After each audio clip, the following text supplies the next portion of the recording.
Hello, what's up, guys? This is Nick with What I'm Watching, and welcome to my review of Summer of '84. Summer of '84 has been all over social media lately, and I like the throwback movies, the ones that try to have the retro feel to it. And let's just jump into it. Came out this year, 2018. It was made in Canada, and it was directed by, I'm looking at my notes here, three people: Francois Simard, Anouk Whistle. I'm not even pronouncing these names. Three people who are known as RKSS Films. Um, and it was written by two people, Matt Leslie and Stephen Smith.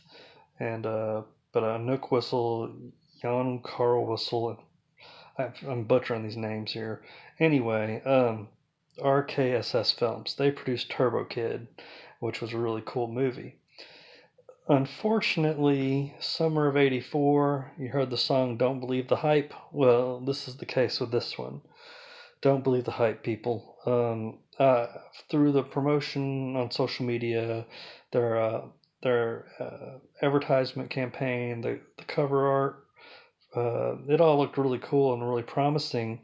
But those of you going into this thinking it is a horror film, you'll be sadly disappointed because it's more of a thriller slash, I don't know, just a thriller slash drama that happens to have a few horrific elements to it. Um, it was really disappointing. I was bored as shit. Like the movie runs an hour and 45 minutes, and like it had about 15 minutes worth of cool footage to it, and that's all the way at the end. Um, it's like if you've seen Rear Window and movies like that, you know what I'm saying? It's, and it's in that same genre where they know somebody's doing some killing and they got to prove it right. Now, if I wanted to watch four geeky prepubescent boys stalking a serial killer with no gore, no witty dialogue, no nothing, I would fucking I wouldn't want to see that. It was fucking terrible. The story follows four kids. Got your typical cliches. You got fat kid, you've got geek kid, and geek kid actually kind of looks like the son of the dude who played Evil Ernie in the original Fright Night. That was kind of interesting. I was like, I wonder if that is dude's kid or something like that. But check that out. See what y'all think. So fat kid, uh, nerd kid, bad boy kid who has a troubled home life, and then of course the main kid who's like the star of the four is boring kid, normal kid who has nothing going for him, but an unhealthy obsession with his former babysitter, who that chick is hot. It's a hot little blonde chick who would have nothing to do with this kid in real life. I mean, that's another fantasy element of the movie, I guess, because she used to babysit him, and all of a sudden she kind of finds an interest in him because he's there comforting her during her time of need.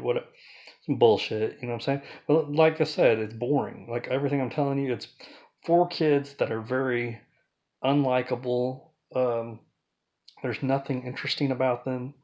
You don't give a fuck about them, and that they get together during the summer, and they believe that this dude, who is a police officer, who is boring kids, uh, neighbor, is a serial killer because a bunch of kids are missing. Now you never see no murders, you never see no blood. You just hear about it on the news. There's a killer and he's abducting young boys. Now that's the only good acting in the movie came from Rich Sommer, Sommer. He played the killer cop Mackie, and don't worry, this isn't a spoiler because the whole movie they say he's a killer and he's the killer. They don't even try to think, oh, maybe it's someone else. No, I mean it's like they're like, this is him, and it's him because it's obvious. Um, but the Rich Sommer stole the show. I definitely thought he was a pedophile who liked little boys and was a killer. I mean, he definitely came off with that creeper vibe. So good job, I guess. I'm sure you'd be popular on some episodes of Law and Order Special Victims Unit. You know what I'm saying? Well, I'm sure big things will come for him. But no, seriously, dude did a good job.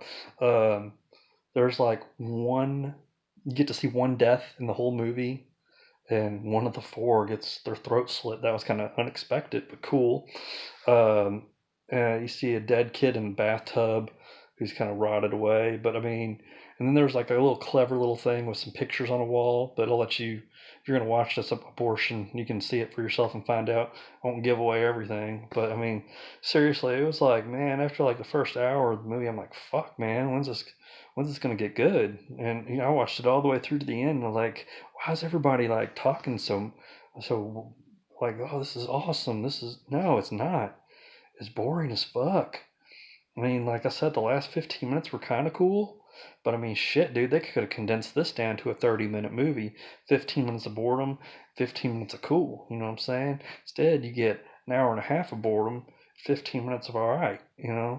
So, um, shit, I'm looking at my notes here to see if there's anything else really to say about it. RKSS Films, Turbo Kid was cool. This was a big flop. It was boring. The ending almost saved it, but no, it thumbs down. And I like retro movies, because it reminds me when I grew up. I grew up a child of the '80s and '90s, but this fucking movie was just trash. And I'll tell you, it's like I give credit to anybody who puts out a motion picture because that's hard work to get all that the actors and to pull it all off. But I mean, just because I tip my hat to you for being for doing it doesn't mean that it was entertaining, and it was not entertaining. So I would not recommend Summer of '84. It's Don't believe the hype. Just because it's retro doesn't mean it's cool.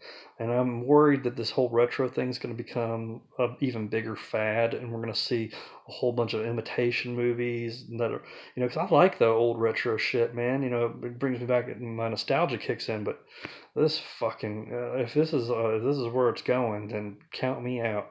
So I gotta say, big thumbs down. I was expecting something entertaining, and I was not entertained by this. So if you're thinking about checking out Summer of '84, I would say no. But I'm probably going to catch a lot of heat from this because in the indie community, if you say something bad about a movie, people are, oh, they're such nice people. Well, they might be nice people, but this movie sucked. So I like Turbo Kid, but not a fan. So this is Nick with Where I'm Watching. Check out the Facebook page. Uh, go subscribe at the YouTube channel if you like my reviews. If you don't, send me some hate mail. That'd be cool too. More reviews coming soon. Thanks for watching.